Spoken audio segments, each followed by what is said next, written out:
Bonjour mes chers élèves, comment allez-vous? J'espère que vous vous portez bien.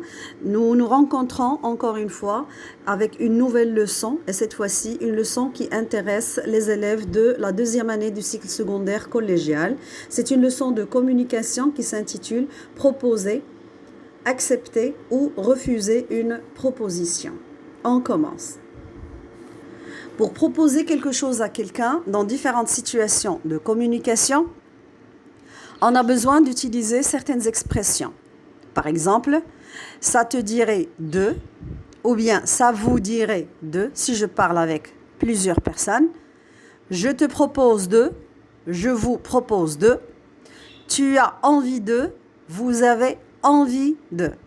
On peut aussi utiliser une phrase interrogative. Par exemple, veux-tu participer à une excursion? Si je parle avec plusieurs personnes, voulez-vous participer à une excursion? Est-ce que tu peux venir chez moi cet après-midi? Ou bien est-ce que vous pouvez venir chez moi cet après-midi? Pour accepter une proposition, on peut utiliser les expressions suivantes. Oui, bien sûr, cela me fera énormément plaisir. Oui, pourquoi pas? J'accepte avec plaisir. Pour refuser une proposition, on peut utiliser plusieurs expressions. Par exemple, je suis vraiment désolée, mais, je regrette, mais je ne peux pas, non, ce n'est pas la peine, désolé, je refuse ta proposition. On peut aussi exprimer l'hésitation, c'est-à-dire quand on ne sait pas si on doit accepter ou refuser. Donc, on hésite. Pour exprimer mon hésitation, je peux utiliser les expressions suivantes.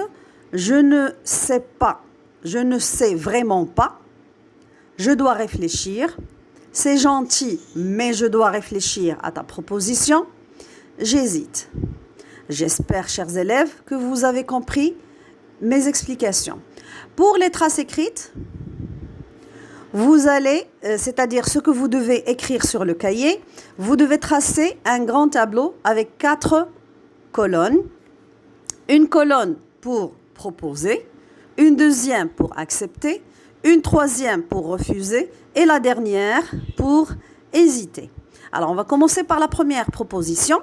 Ça te dirait d'aller avec moi à la fête de mariage de mon cousin Ali?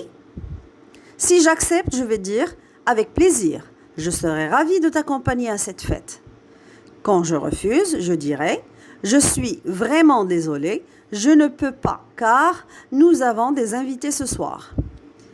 Lorsque j'hésite, je dis je dois réfléchir un peu. Je pense que j'ai un rendez-vous ce soir. Deuxième proposition, puis-je t'aider à monter ta valise au 3e étage? Si j'accepte, je dis oui, bien sûr. Cela me fera énormément plaisir. Merci mon fils. Lorsque je refuse, non, ce n'est pas la peine, mais merci quand même. Et si j'hésite, je ne sais pas. J'attends le concierge. Il va venir d'une minute à l'autre. Troisième et dernière proposition, je te propose de faire une recherche sur le théâtre. Si j'accepte, je vais dire oui. Pourquoi pas? Ça nous aidera à mieux comprendre la leçon. Si je refuse, je regrette. Je ne peux pas accepter car j'ai des devoirs à faire. Et si j'hésite, je dirai j'hésite à accepter. Je crois que j'ai une évaluation de maths demain. Alors, pour l'exercice, le travail individuel, nous allons faire l'exercice B, page 102. Mais en modifiant un petit peu la consigne de l'exercice, au lieu d'écrire un dialogue, nous allons tout simplement faire un tableau comme celui-ci, mais avec 3 colonnes. Une colonne pour proposer, une deuxième pour accepter et une dernière pour refuser. Donc nous allons avoir 4 lignes pour les 4 situations proposées dans l'exercice B, page 102. Merci chers élèves pour votre attention et on se voit, Inch'Allah, pour la correction de l'exercice. Au revoir.